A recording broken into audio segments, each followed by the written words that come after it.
नमस्कार दोस्तों PCS academy में मैं आप सभी लोगों का स्वागत करता हूं। और दोस्तों आज हम लोग जीएस फर्स्ट पेपर का लेक्चर चल रहा था आधुनिक भारत का, तो उसी से संबंधित दूसरे लेक्चर में हम लोग चीज़ों को देखेंगे। ईस्ट इंडिया कंपनी और बंगाल के नवाब, किस तरीके से अंग्रेजी सरकार विस्तार करती है बंगाल से और सारी चीज़ों से, युद्धों को देखेंगे, बक्सर का, प्लासी का, इन सारी चीज़ों के बारे में संबंधित चीज़ों को हम लोग देखेंगे।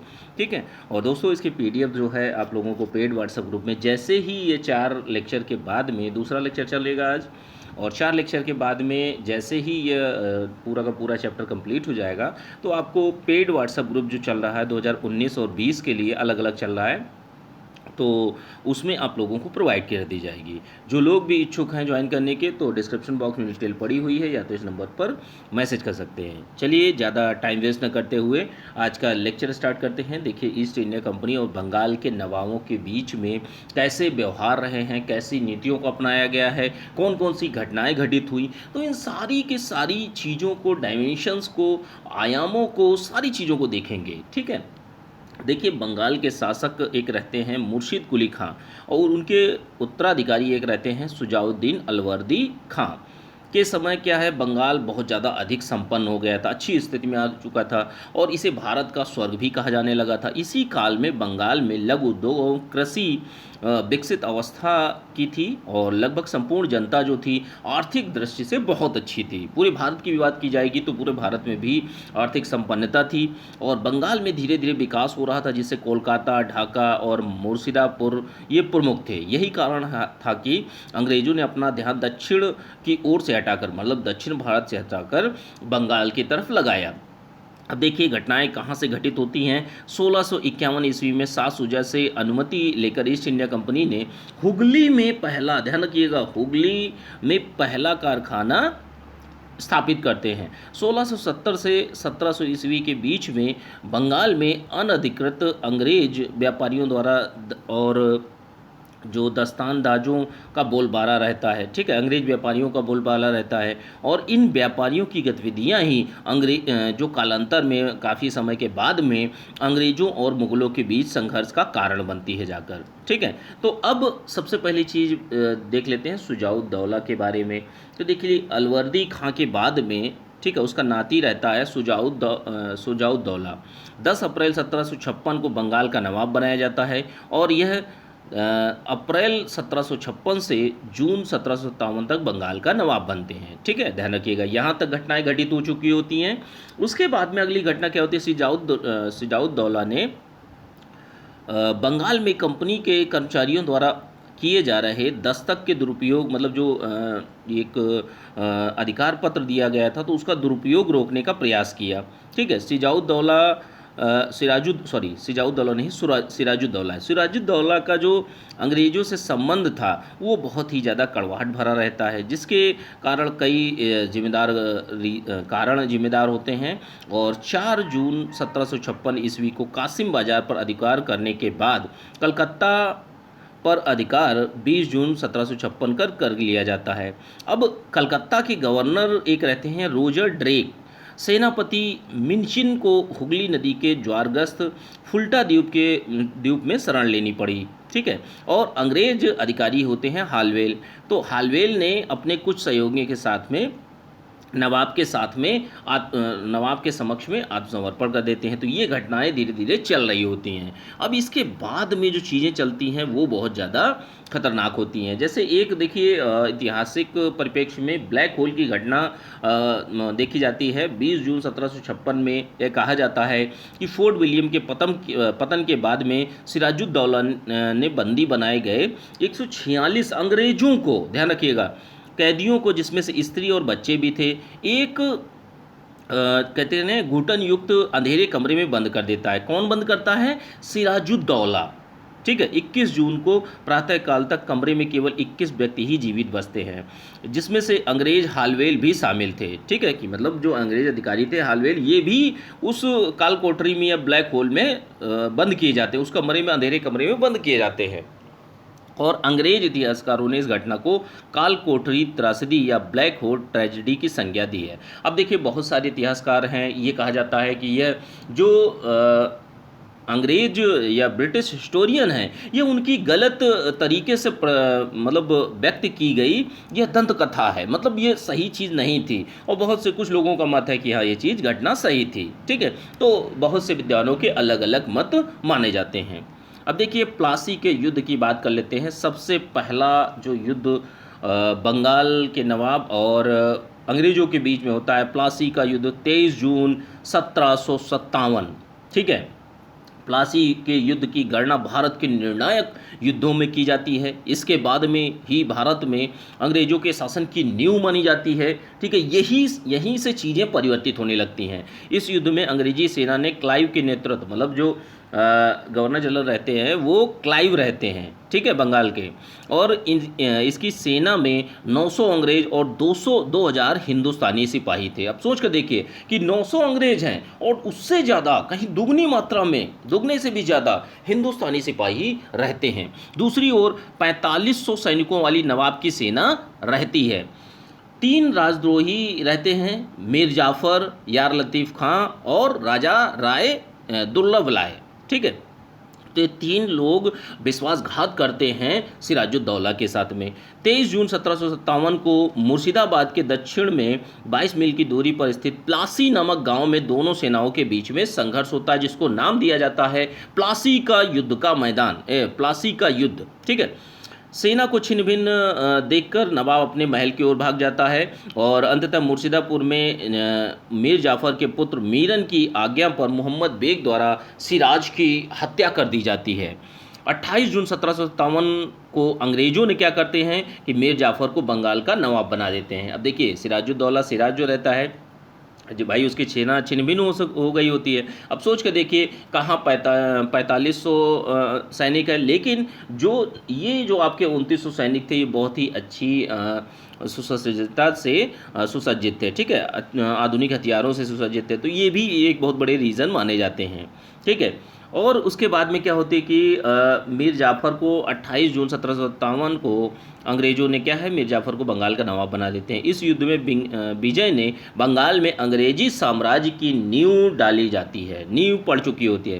अंग्रेज़ों ने अपनी फूट डालो और राज करो की नीति का पहला प्रयोग भी यहीं पर किया था कि जो मीर जाफ़र है, यार लतीफ़ खां है और राजा दुर्लभ राय हैं, तो इन तीनों को अपनी तरफ किया था। तो कहीं ना कहीं जो भारतीय राजा थे उनके बीच में एकता नहीं दिखाई पड़ी, जिसका परिणाम हमें अंग्रेज़ों की जीत के साथ में दिखाई पड़ता है। और अंग्रेज लोग जो भी होते हैं वो फूट डालो और राज करो की नीति का प्रयोग पहली बार करते हैं भारत में, ठीक है। 1757 से 1760 के बीच में मीर जाफ़र ने अंग्रेज़ों को 3 करोड़ रुपए का घूस दिया, ठीक है, पैसे देते हैं, रिश्वत देते हैं। और प्लासी युद्ध ने अंग्रेज़ों को तात्कालिक सैनिक और वाणिज्यिक लाभ प्रदान किया। कंपनी का बंगाल, बिहार, उड़ीसा पर दीवानी का अधिकार मिल जाता है, राजनीतिक प्रभुत्व स्थापित हो जाता है। तो ये सारी के सारी चीज़ें होती हैं प्लासी के युद्ध के बाद। अब अगली चीज़ देखते हैं, मीर जाफ़र की थोड़ा सा बात कर लेते हैं। 1757 से 1760 तक रहता है। रॉबर्ट क्लाइव ने 30 जून 1757 को मुर्शिदाबाद में मीर जाफ़र को बंगाल के नवाब के पद पर आसीन करवाते हैं। और उसके बाद घटना क्या होती है कि यह अंग्रेज़ों द्वारा बंगाल में बनाया गया पहला नवाब रहता है मीर जाफ़र, ठीक है। बंगाल की नवाबी प्राप्त करने के उपलक्ष्य में मीर जाफ़र ने अपनी कंपनी को 24 परगना की जमींदारी पुरस्कार में दे देता है। अब सोच के देखिए कि यही भारतीय जो नवाब रहते हैं वो अंग्रेज़ों को ही 24 परगना की जमींदारी पुरस्कार के रूप में दे देते हैं, क्योंकि उसको नवाब बना दिया जाता है। और अंग्रेजी सरकार के खर्च में दिन प्रतिदिन हो रही बेतहाशा वृद्धि उसे वहन न कर पाने के कारण मीर जाफ़र ने 1760 में अपने दामाद मीर कासिम के पक्ष में सिंहासन त्याग दिया। मतलब मीर कासिम को बनाया जाना था, इसलिए अपने पद को त्याग देता है। अब अगला शासक आता है, वो आता है मीर कासिम। मीर कासिम की बात कर लेते हैं। देखिए जो मीर कासिम है अलावर्दी खां के उत्तराधिकारियों में सर्वाधिक योग्य रहता है। इसने अंग्रेज़ों के हस्तक्षेप बचने के लिए अपनी राजधानी को मुर्शिदाबाद से मुंगेर स्थानांतरित कर देता है। इसने सैनिकों की संख्या में वृद्धि की, साथ ही यूरोपीय ढंग से प्रशिक्षण भी दिया, ठीक है। कहीं ना कहीं ये चीज़ें थी कि भारतीय लोगों को ये लगता क्या था, वो चीज़ें धरातल पर भी थी कि कहीं ना कहीं जो यूरोपीय सेना थी वो भारतीय सेना से बेहतर थी। तो इसीलिए जो मीर कासिम रहता है तो अपनी सेना को भी प्रशिक्षण देता है। बंगाल में दस्तक के दुरुपयोग को देखकर मीर कासिम ने आंतरिक व्यापार पर सभी प्रकार के शुल्कों की वसूली बंद करवा दी। कंपनी के नवाब के इस निर्णय को अपने विशेषाधिकारी की अवहेलना के रूप में परिणाम स्वरूप संघर्ष की शुरुआत होती है। जुलाई 1763 में क्या होता है, मीर कासिम और एडम्स के बीच में करवा नामक स्थान पर एक युद्ध हुआ, जिसे नवाब पराजित हो जाता, मीर कासिम पराजित हो जाता है। और करवा के बाद बक्सर से पूर्व मीर कासिम को अंग्रेजों ने 3 बार पराजित किया था। ठीक है, मीर कासिम को अंग्रेज कितनी बार पराजित करते? 3 बार। कालांतर में मुगल शासक शाह आलम द्वितीय, अवध के नवाब शुजाउद्दौला और मीर कासिम ने मिलकर अंग्रेजों के विरुद्ध एक सैन्य गठबंधन का निर्माण किया। देखिए, जो मुगल सम्राट रहते हैं दिल्ली में, वो शाह आलम द्वितीय रहते हैं, अवध के नवाब शुजाउद्दौला और बंगाल का नवाब मीर कासिम, ये तीनों लोग मिलकर जो हैं अंग्रेजों के विरुद्ध एक सैन्य गठबंधन करते हैं। अंग्रेजों को वर्तमान बिहार में स्थित बक्सर के मैदान में युद्ध के लिए ललकारते हैं। तो अब अगली घटना जो घटित होगी वो आपकी घटित होगी बक्सर का युद्ध। ठीक है, अब देखिए बक्सर के युद्ध की जहाँ तक बात कर लेते हैं तो देखिए 23 अक्टूबर 1764 को निर्णायक बक्सर का युद्ध की शुरुआत होती है। अंग्रेजी सेना का नेतृत्व हेक्टर मुनरो द्वारा किया जाता है और बक्सर के युद्ध का ऐतिहासिक दृष्टि से प्लासी के युद्ध से सबसे अधिक महत्व रहता है, क्योंकि इस युद्ध के परिणाम से तत्कालिक प्रमुख भारतीय शक्तियों के विरुद्ध अंग्रेजी सेना की श्रेष्ठता स्थापित होती है। भारत में अंग्रेजों की पैठ जो पूरी तरीके से जम जाती है और भारत में वास्तविक रूप से ब्रिटिश सत्ता जो है बक्सर के युद्ध के बाद ही स्थापित होती है। मतलब मूल रूप से अगर अंग्रेजों की सत्ता की स्थापना की बात कही जाएगी तो वो 1764 के बक्सर के युद्ध के बाद ही कही जाती है। मई 1765 में क्लाइव दूसरी बार भारत आता है और बंगाल के गवर्नर के रूप में इसने 12 अगस्त 1765 को मुगल बादशाह शाह आलम से इलाहाबाद की संधि करता है। ठीक है, तो ये सारी चीज़ें, ये दोनों युद्ध घटित होते हैं, कैसे कैसे किस तरीके से घटनाएं घटित होती हैं, इन सारी चीज़ों को हम लोगों ने देखा। अब उसके बाद देखते हैं बंगाल में द्वैत शासन। देखिए, अंग्रेजों द्वारा मुगल सम्राट जो रहते हैं शाह आलम से दीवानी प्राप्त करते हैं पहले, और फिर उसके बाद शासन व्यवस्था कायम करते हैं, तो उसे द्वैत शासन के नाम से जाना जाता है। ठीक है, द्वैत शासन का जनक किसको माना जाता है? लियोनिस कार्टिस को माना जाता है। और द्वैत शासन की शुरुआत जो है बंगाल में 1765 ईस्वी में, जिस समय क्लाइव आता है उस समय द्वैत शासन की शुरुआत करता है आकर। इसके अंतर्गत कंपनी जो है दीवानी और निजामत के कार्यों को निष्पादन जो है भारतीयों के माध्यम से कराएगी, लेकिन वास्तविक शक्ति जो होगी कंपनी के पास होगी। तो कहीं ना कहीं यह कंपनी करती थी कि जैसे वो अपने ऊपर कोई दायित्व भी नहीं डालना चाहती, ठीक है, और पैसे से संबंधित चीज़ों को वो अपने पास भी रखना चाहती है, सारे अधिकार भी अपने पास रखना चाहती थी। तो ऐसी रणनीति अंग्रेजों के द्वारा अपनाई गई थी। अब देखिए यहाँ पर दीवानी से अभिप्राय है समूचे प्रांत में मालगुजारी, मतलब जैसे राजस्व वसूलने का काम। इससे पहले जो आप लोगों ने सुना होगा स्थायी बंदोबस्त, रैयतवाड़ी, इन सारी चीज़ों में क्या है, मालगुजारी ही तो होती थी जो अंग्रेज लोग कराते थे। तो उसी चीज़ को इन्होंने शासन में चीज़ें अपनानी शुरू कर दी। निजामत से तात्पर्य है प्रांत की सुरक्षा, ठीक है, कि मतलब सुरक्षा का कार्य प्लस जो कर वसूलना है ये कार्य, और जो मेन डिसीजन होगा वो अंग्रेजों का ही रहेगा। तो आप सोच के देखिए कि अंग्रेजों ने भारतीयों को अधिकार कौन से दिए थे? एक तरीके से ये कहा जा सकता है कि दोयम दर्जे के अधिकार दिए थे। ठीक है, कंपनी और नवाब दोनों द्वारा प्रशासन की व्यवस्था को ही बंगाल में द्वैत शासन कहा जाता है। देखिए, जो कंपनी का शासन रहता है प्लस लोगों का जो शासन रहता है, तो ये दो प्रकार का शासन हो गया ना, लोगों का प्लस कंपनी का। लोग क्या करेंगे? कर वसूलेंगे, सुरक्षा को देखेंगे, और कंपनी क्या करेगी? ये सारी चीज़ों को देखेगी। ठीक है, जो मुख्य मुद्दे हैं, पैसों संबंधित चीज़ें हैं, अन्य मतलब दायित्व तो आपको नहीं लेने हैं, ठीक है, लेकिन शासन करना है, ये चीज़ें थी। अगली चीज़ क्या होती है कि क्लाइव ने दीवानी कार्य हेतु बंगाल में मोहम्मद रजा खां दुर्लभ राय को नायब दीवान नियुक्त करते हैं। वहीं बिहार के लिए राजा सिताब राय को उप दीवान नियुक्त किया जाता है। रॉबर्ट क्लाइव के अवध के नवाब शुजाउद्दौला से 16 अगस्त 1765 ईस्वी को इलाहाबाद की द्वितीय संधि होती है।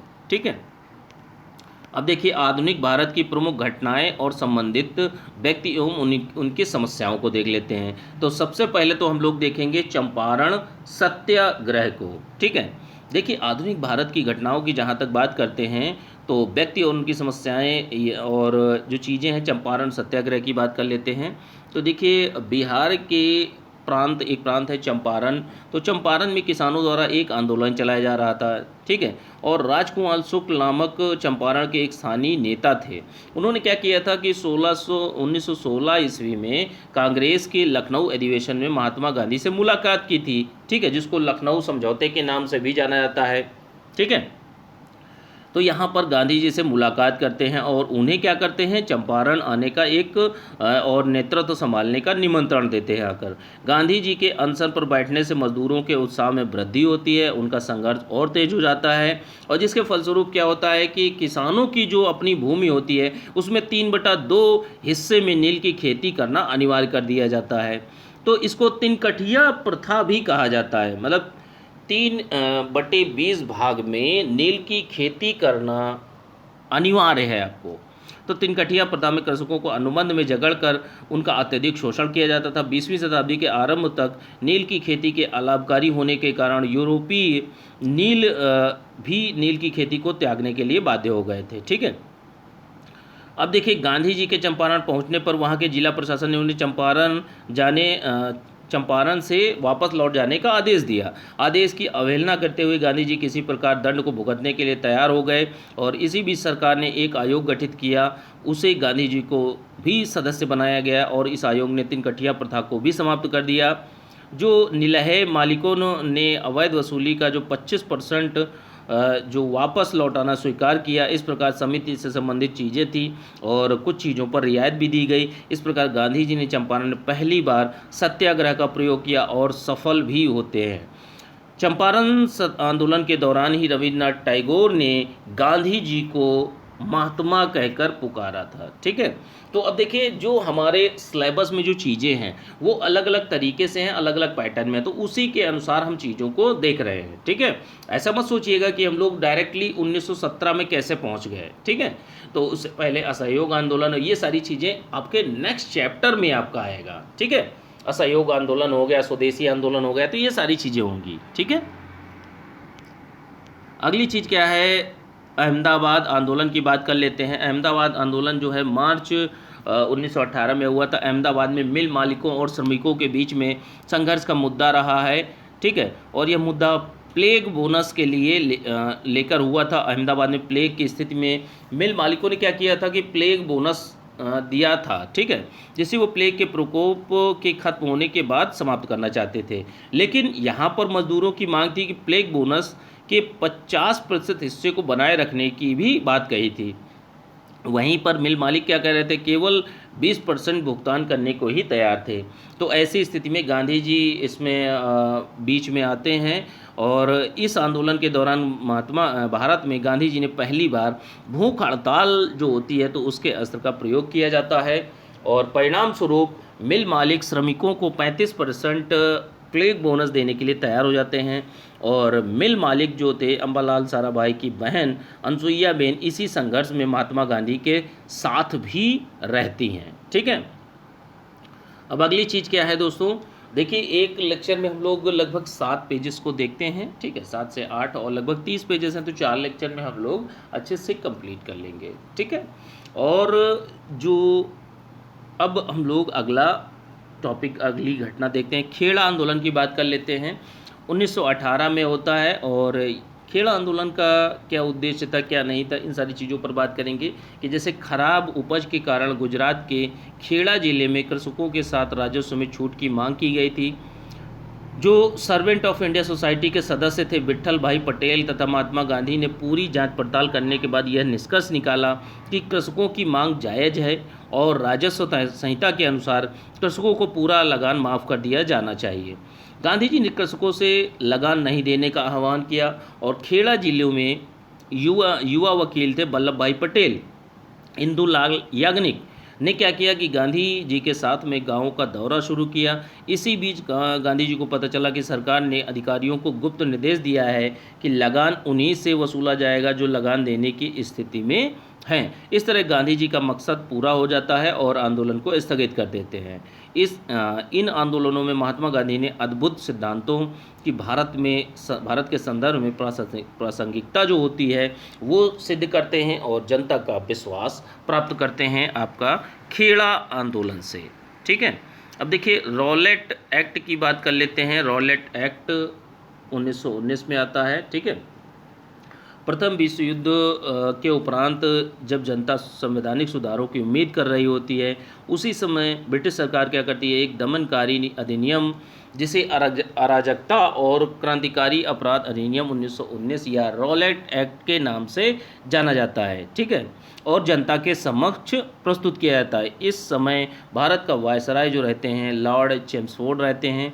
दरअसल प्रथम विश्व युद्ध के बाद में क्या होता है दोस्तों कि भारत में जिस प्रकार से आतंकवादी गतिविधियों का विकास हुआ था, सरकार उन गतिविधियों को दमन करने के लिए एक ऐसा कानून चाहती थी जो शांति काल में भी सरकारों को आपातकालीन अधिकार प्रदान कर सके। दूसरी ओर इस समय भारत रक्षा कानून की अवधि भी समाप्त हो रही थी, तो इसके लिए क्या है, अंग्रेज़ों ने ये इस एक्ट को लाए थे। इसके लिए 10 दिसंबर 1917 को न्यायाधीश सिडनी रॉलेट की अध्यक्षता में एक राजद्रोह समिति का भी गठन किया गया। इस समिति के को भारत में सरकार विरोधी आतंकवाद गतिविधियों षड्यंत्रों पर नियंत्रित करने के लिए सुझाव प्रस्तुत करने थे। इस समिति ने 2 विधेयक तैयार किए थे जिन्हें सम्मिलित रूप से रॉलेट बिल कहा जाता है। इसकी अवधि जो है वो 3 वर्ष रखी गई थी, ठीक है।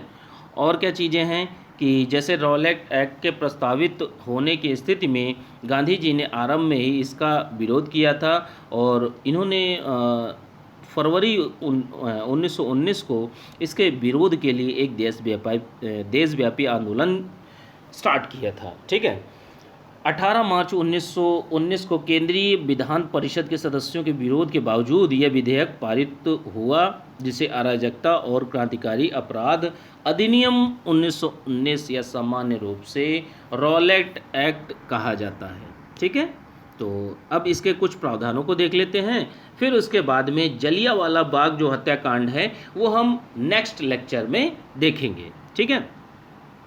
तो देखिए इस एक्ट के प्रमुख प्रावधान कौन कौन से थे, तो इनको देख लेते हैं कि जैसे उच्च न्यायालयों के 3 न्यायाधीशों को शामिल करके विशेष न्यायालयों का गठन करना, जिसके निर्णयों के विरुद्ध कहीं भी अपील नहीं की जा सकती। तो ऐसे प्रावधान इस एक्ट में किए गए थे। किसी भी व्यक्ति को बिना, सबसे ज़्यादा विरोध इसी पर हुआ था कि किसी भी व्यक्ति को बिना वारंट के गिरफ्तार किया जा सकता है। उस व्यक्ति को बिना मुकदमा चलाए, बिना सजा दिए 12 वर्षों तक कैद में रखा जा सकता है। तो इसी पर घोर विरोध हुआ था और इसी के परिप्रेक्ष्य में आगे चलकर जलियांवाला बाग हत्याकांड होता है, ठीक है। लोग प्रदर्शन करने पहुंचते हैं जलियांवाला बाग हत्याकांड में, रॉलेट एक्ट के खिलाफ में, वहीं पर जनरल डायर ने गोलियां चलवा देता है, ठीक है। अब अगला पॉइंट क्या है, इस अधिनियम के अंतर्गत पुलिस किसी भी संदिग्ध व्यक्ति से जमानत मांग कर सकती है या किसी भी संदिग्ध स्थली की तलाशी ले सकती है, ठीक है। इस अधिनियम के अंतर्गत मुकदमे बंद कमरों में गुप्त तरीके से चलाए जाएंगे, संपूर्ण कार्यवाही गुप्त रखी जाएगी और इस निर्णय के लिए प्रचलित भारतीय साक्ष्य अधिनियम की अवहेलना भी की जाती है, ठीक है। तो ये चीज़ें थी। अब चलिए अच्छा 1-2 टॉपिक और देख लेते हैं। जैसे जलियांवाला बाग हत्याकांड है 13 अप्रैल 1919 को होता है और रॉलेट एक्ट विरोधी आंदोलन जब पंजाब में तीव्र होता है तो गांधी जी और कुछ नेताओं के पंजाब में प्रवेश पर लगे प्रतिबंध के कारण वहाँ लोगों में आक्रोश हो जाता है और यह आक्रोश उस समय और बढ़ जाता है जब 9 अप्रैल 1919 को पंजाब में lieutenant governor Michael O'Dwyer के आदेश पर यहाँ 2 लोकप्रिय नेता डॉक्टर सत्यपाल एवं किचलू को गिरफ्तार कर लिया जाता है और अमृतसर के जलियांवाला बाग में 13 अप्रैल 1919 को बैसाखी के दिन एक जनसभा का आयोजन किया जाता है। यह प्रदर्शन अहिंसक और शांतिपूर्ण होना था, ठीक है, ये होता भी है। लेकिन जनरल डायल ने इस निहत्थे भीड़ पर क्या करता है कि गोलियां बरसा देता है और जब तक कि पुलिस की गोलियां खत्म ना हो गई तब तक वह गोलियां चलवाता रहता है। और सरकारी रिपोर्ट के अनुसार इस घटना में 379 लोग मारे जाते हैं और यह दुखद घटना जो है जलियांवाला बाग हत्याकांड घटित होता है। अब देखिए दीनबंधु एवं एंड्रयूज़ ने इस हत्याकांड को जानबूझकर की गई हत्या बताया। इस हत्याकांड के विरोध में गांधी जी ने कैसरे हिंद की उपाधि त्याग दी थी और रविन्द्रनाथ टैगोर ने नाइटहुड की और सर की उपाधि त्याग दी। शंकरन नायर ने, एक व्यक्ति थे शंकरन नायर, तो इन्होंने गवर्नर जनरल काउंसिल से इस्तीफ़ा दे दिया। कांग्रेस ने जलियांवाला बाग हत्याकांड के जांच के लिए एक समिति बनाई जिसकी अध्यक्षता मदन मोहन मालवीय ने की। इस समिति ने जघन्य अपराध के लिए अपराधियों जो अपराधी थे, ठीक है, अधिकारी जो थे, दोषी अधिकारियों को दोषी ठहराया गया, किंतु सरकार ने इस बात पर ध्यान नहीं दिया। परिणाम स्वरूप क्या होता है कि महात्मा गांधी ने असहयोग आंदोलन चलाने का निर्णय लेते हैं और सरकार द्वारा इस हत्याकांड की जांच के लिए हंटर कमेटी का गठन करते हैं। अब देखिए, इस कमेटी ने डायर को क्या निर्दोष ठहराया जाता है। अब देखिए, हंटर कमेटी बनती है, लेकिन हंटर कमेटी भी निर्दोष ठहरा देती है कि भाई जो जनरल डायर थे उन्होंने कुछ नहीं किया। इंग्लैंड वापस भेज दिया जाता है और इंग्लैंड में भेजने के बाद जनरल डायर को सम्मानित भी किया जाता है। जनरल डायर की ऊधम सिंह ने मार्च 1940 में लंदन में हत्या कर देते हैं। ठीक है, एक भारतीय व्यक्ति थे ऊधम सिंह, और ऊधम सिंह जो है मार्च 1940 में हत्या कर देते हैं। ठीक है, और जो कि ज़रूरी भी रहता है। ऊधम सिंह को गिरफ्तार करके फांसी की सज़ा दी जाती है। तो ये कुछ प्रक्रियाएं, घटनाएं घटित होती हैं। ठीक है,